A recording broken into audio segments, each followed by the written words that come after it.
Moin moin everybody. Well, as promised last time around, we'll talk today about what really makes a sailboat in my opinion, and that will be the sails, the systems, how you raise your sails, how you handle your sails, and also a totally different topic, and that will be the anchor, and let's call it the anchor system also. That will keep you in place if you want to stay put somewhere, especially overnight. So we'll give you a good introduction about the systems that we have and what we intend to try out. And as we progress through the upcoming episodes, we will let you know how well we fare with that. So I hope you enjoy the show, get something out of it, and let's check out what Bianca has on board in terms of sails and anchor.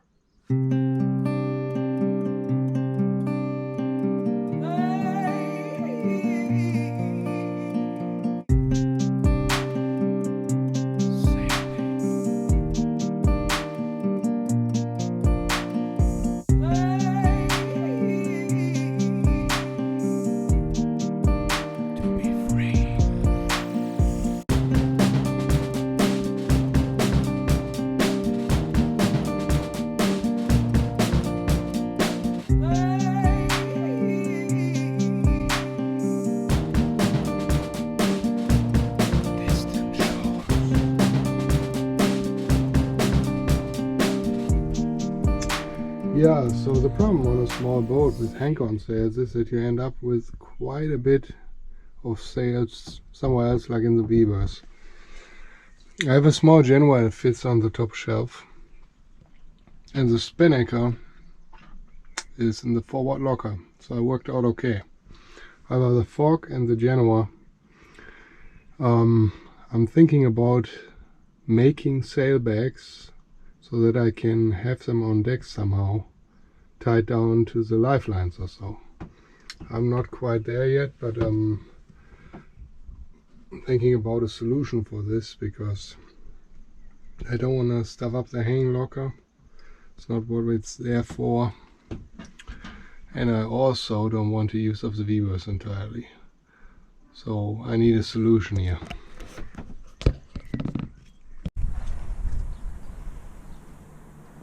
The standard working jib that came with the boat appears to be in really good shape. So that looks like a 130 or even 150 Genoa. Pretty crisp. Not new, but lots of miles of it left, so this is a good sail. So here's a small Genoa. I just had that up. Looks pretty decent. Got a few rust stains in the upper hang-on. Needs some greasing, but all of all, not too bad. Alright, that's that old furling boom the boat came with.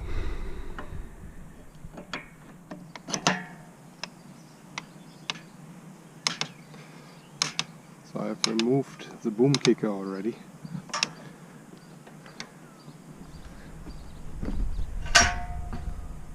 You can see the idea. So this has to come off.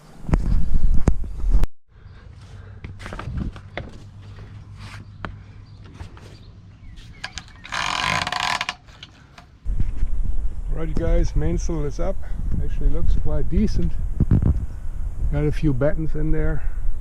And now I'll try out the reefing system. So we'll see how that goes. Here you can see already the issue. If you don't take the tracks out, it will pull the sail forward. I think it will take some practice, but not a bad system. You have to roll it up as you let it down or take it up, so it's kind of something to get used to, but it's basically not too bad actually. After having used the main boom roller furling system now a couple of times, the initial excitement wore off quickly, coming to realize how complicated and cumbersome the system actually was.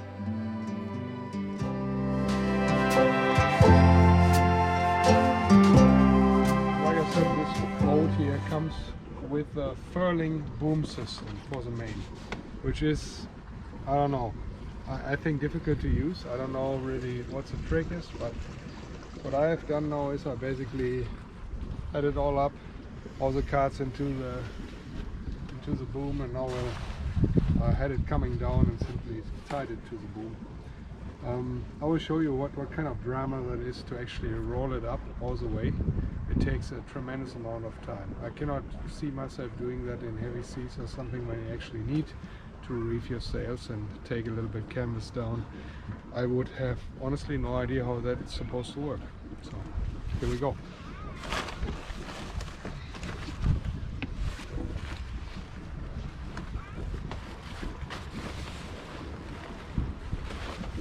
So just our little bungee idea here that allows us to kind of get the canvas onto the boom in whatever way. Just to deploy the sail quick and easy, not pretty, but quick and easy.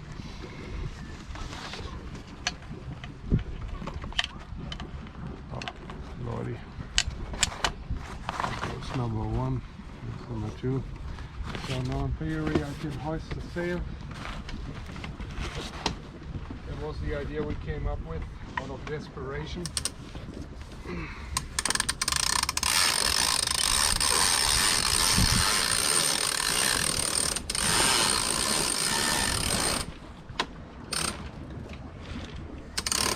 Myself up on something, whatever that might be. Oh yeah, up there. Ah, look, lovely.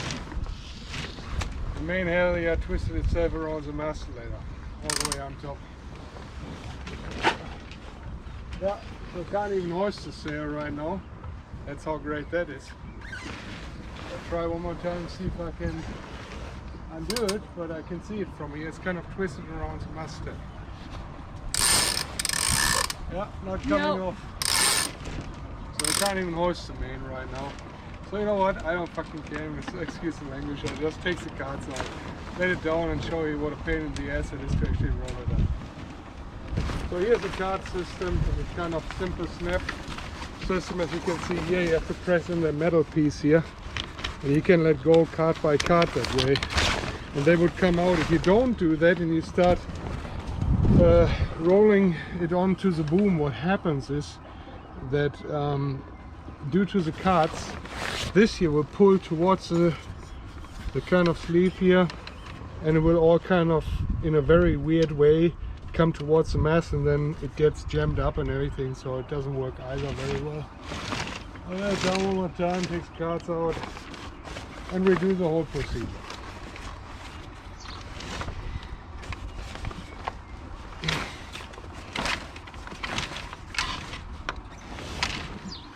So now imagine doing all of that while you are out and about. It's going to be so much fun you wouldn't even know.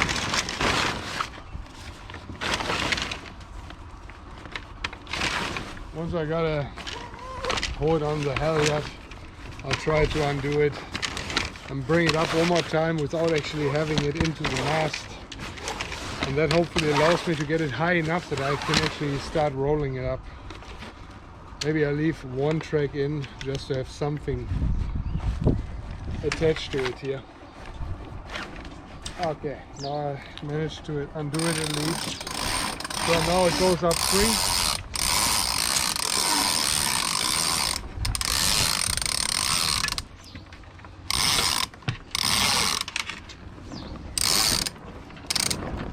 So now I go ahead and get yeah, it looks weird, I know. It's kind of free flowing right now.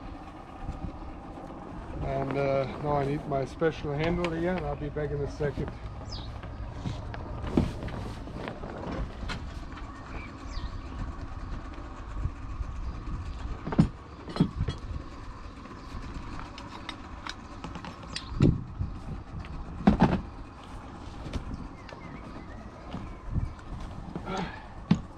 So Bianca came with those winches here that have these stick-in handles that you can use to get a little bit more tension on it, which doesn't matter right now. And then this is to actually furl the boom.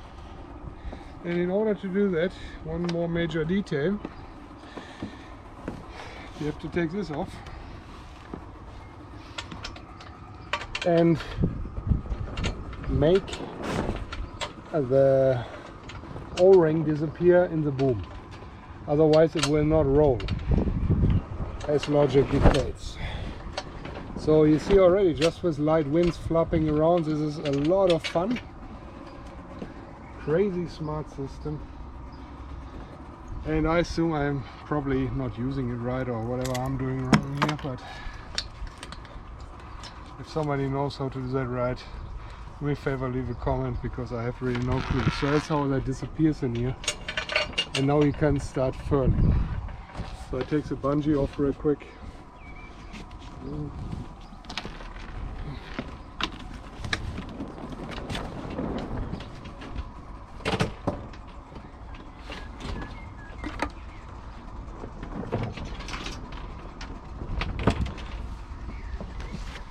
Only idea is now that the whole thing furls against the boom. The reason why I took the cards out, you will see now in a moment, if you have them in, it pulls the whole sail towards you and it messes up everything.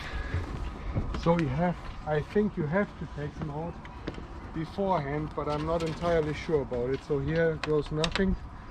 That's the way it kind of looks like. So you start furling.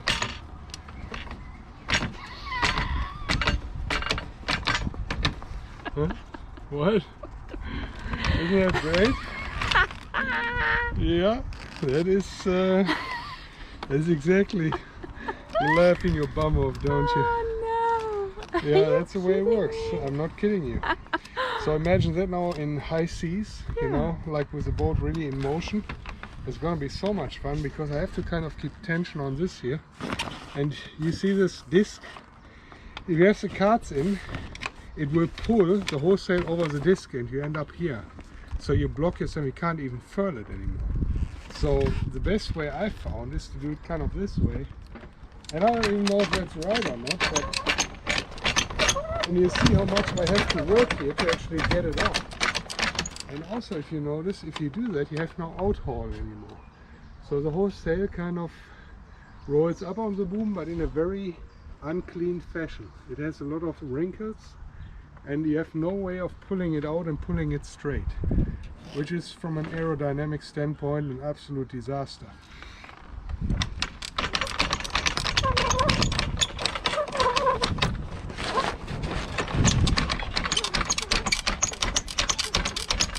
And you see, I'm really working here. I'm not even getting it any faster than that.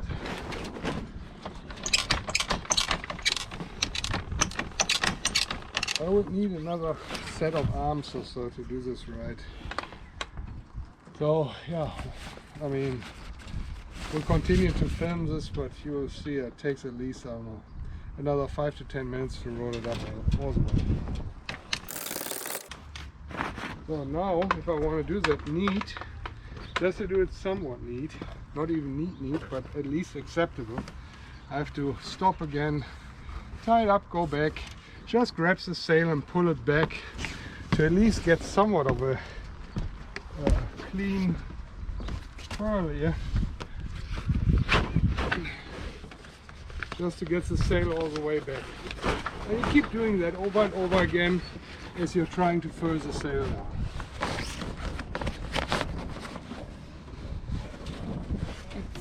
Yeah, isn't that great? No. No, it's not great, I know. That's why I think if you buy a boat like this, what I would do first is get a brand new, or get somewhat of a new mainsail and just get reefs in, you know, like a 2 reef system, 3 reef system, whatever you can get. This is... Hi. So here goes nothing. So shish on one time. Beep, beep, beep, beep. Sorry guys, I beeped. I was really contemplating in the beginning if we would give that a shot. But honestly, you can see also the cards here, how they kind of hang over the disc and it kind of forces the sail almost to slip over the disc. And again, like I said, if you imagine now, this would be here in the track, it pulls the whole sail towards the mast.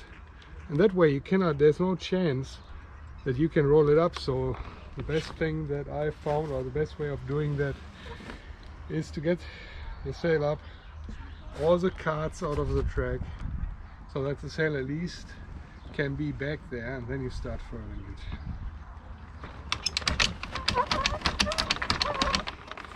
And now, as you can see, I'm working here. I'm trying to go as fast as I can. That's the maximum I get out of it.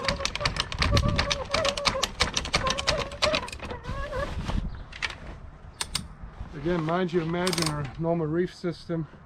You just open your halyard, let it down, pull the reef line, tension the halyard again, and you have reefed your sail. So the whole operation of the mast might take you 10 to 30 seconds or whatever, depending on how well you have trained that before.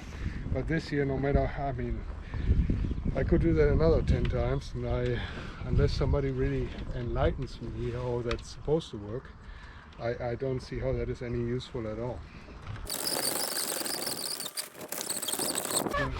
Feels like my arm is coming off. It's a little tedious.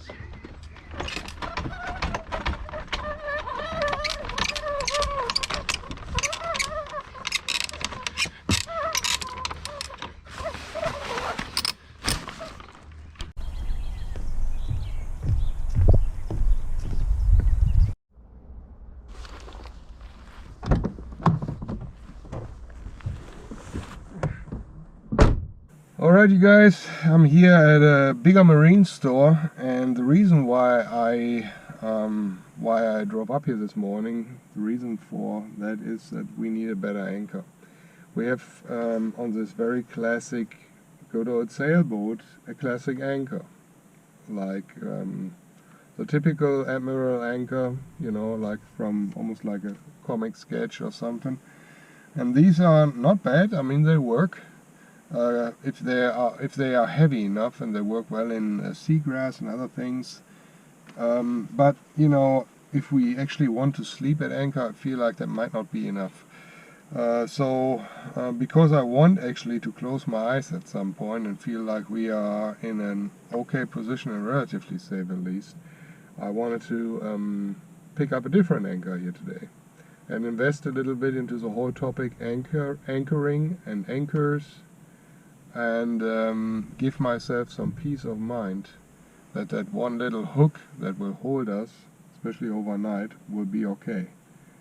So that's a bit of an investment for sure, but I feel it's totally worth it, because good anchor gear for a sailboat or for any boat, in my mind, is important, because not only is it a thing that will keep you in place when you are actually hanging out there, you know, staying put for a while.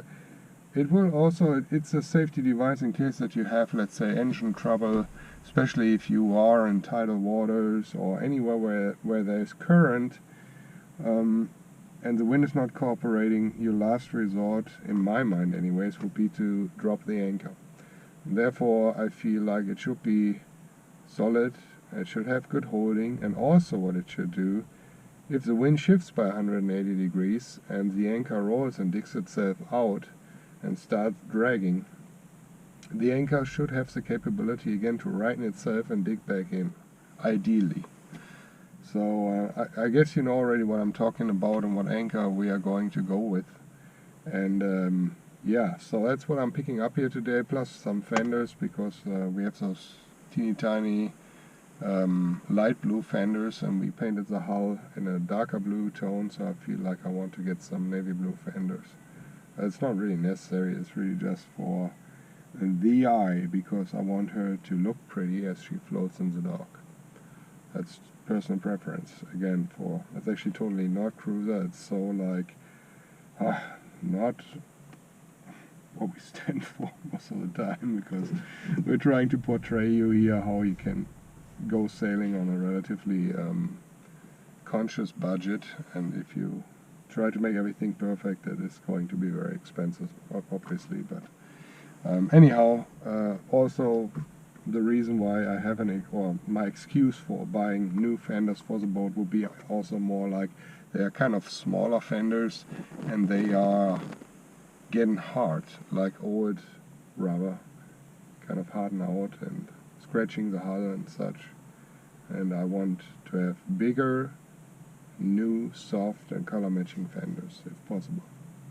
So that's the second topic why I'm here today. That's right, we are approaching the premises.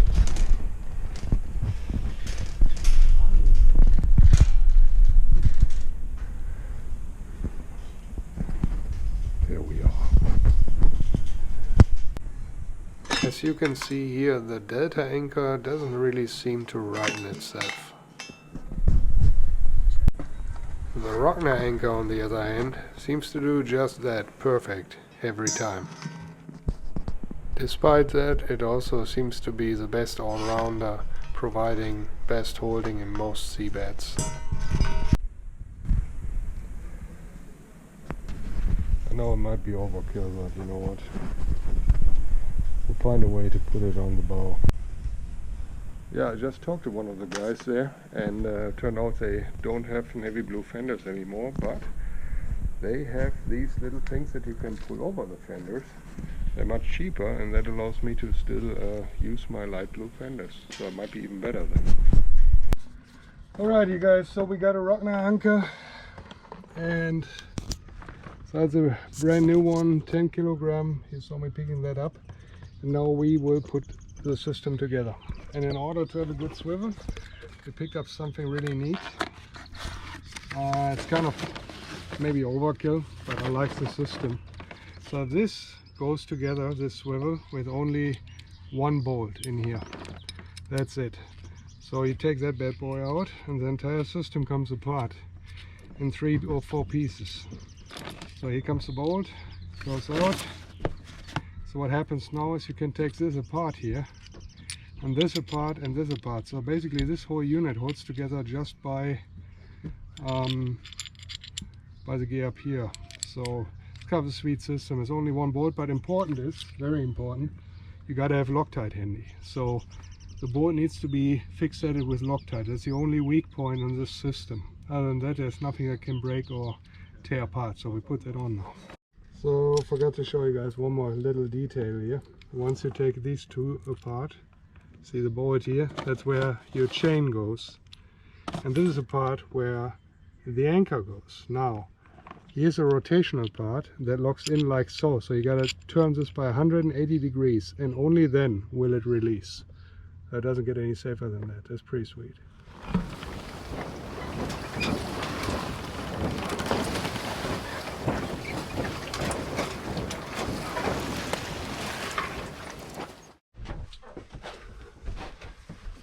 Well, okay, I think that will conclude today's episode.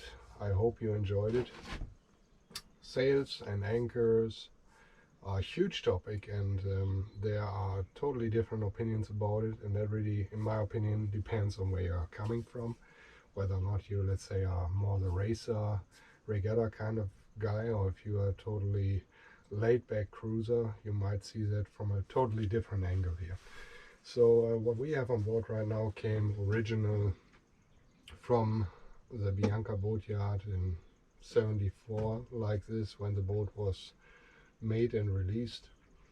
And I figured we'd give it a shot. You know, I hear a lot of negative things about mainsail roller furling systems around the boom. Obviously you can't really tune your sail as well, especially if you have it partially furled up. Well, we'll see how it goes for us, you know. I think it's worth trying it out, and if it doesn't, well, you know, we can still get a a regular mainsail, a Bermuda, 2 or 3 reef points, a slatted sail. It will take some effort, but we have boom kicker already, and we can change all of that around. But hence, this is a very traditional boat design here. I figured, you know what, I'll give it a shot and see how well it worked out the way it came actually from the boatyard. Why not? So hope you guys enjoyed the show. Please check out the description box again, especially regarding Project Vikita. We are trying to raise awareness here with the name of the boat for this, and yeah, always hand wide water on the keel, fair winds, and hope to see you next time on Sailing Good Old Boats, Project Vikita.